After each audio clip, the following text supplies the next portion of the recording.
শোনেন শোনেন দেশবাসী, শোনেন দিয়া মন, আজব কিছু কথায় আমি করিব বর্ণন। তেলের হইলটা কি, তেলের হইলটা কি, যায় না এখন তারে যে পাওয়া।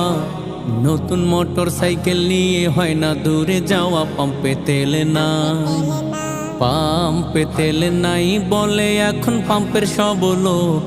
সরকার বলে আছে তেলে, এ যে কেমন রোগ শুরু হইল এবার, শুরু হইল এবার। দেশে কেমন চলছে রে খেলা, গাড়ি নিয়ে হেঁটে গিয়ে দেখি পাম্পে তালা। মাথা নষ্ট রে ভাই, মাথা নষ্ট রে ভাই, করি আমি এখন কি উপায়। বাংলাদেশের সিন্ডিকেটের অভাব তো আর নাই, বড়ই ভয়ানক, বড়ই ভয়ানক। সবাই এখন নিজের লাভের তরে, পাম্পে তেলে থাকলেও বলে নাই যে তেলে ঘরে। পাম্প বন্ধ এখন, পাম্প বন্ধ এখন, মাঝে মাঝে দেখি যে খোলে। যায় না পাওয়া তেল রে ভাই, সব সময় গেলে। গাড়ি ঘরে থাকুক, গাড়ি ঘরে থাকুক, কোনোভাবে হয় না এটা ভাই। গাড়ি ছাড়া চলাচল এ যুগে আর নাই, প্রায় সবার গাড়ি, প্রায় সবার গাড়ি হাতে হাতে আছে যে এখন। পাম্পে তেল না থাকলে করবে কি তখন, এই গাড়ি নিয়ে, এই গাড়ি নিয়ে আমি তারিখ করি কি এখন। শ্বশুর বাড়ি হয় না যাওয়া ছুটিতেও এখন, এই গাড়ি নিয়ে, এই গাড়ি নিয়ে পাম্পে এখন চলছে অনেক ভিড়।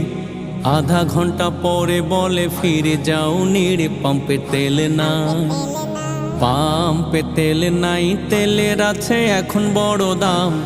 150 থেকে হয়েছে ভাই 400 টাকা দাম। খোলা তেলের এখন, খোলা তেলের এখন বিক্রি বেশি চলছে রে ভাই।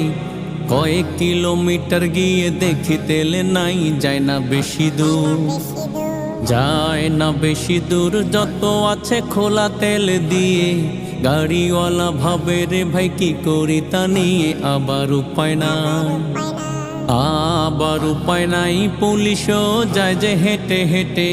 গাড়ি নিয়ে ঠেলে ঠেলে দেখো রাস্তাঘাটে। বড় হতাশা আজ, বড় হতাশা আজ বাংলাদেশের প্রতিটা লোক।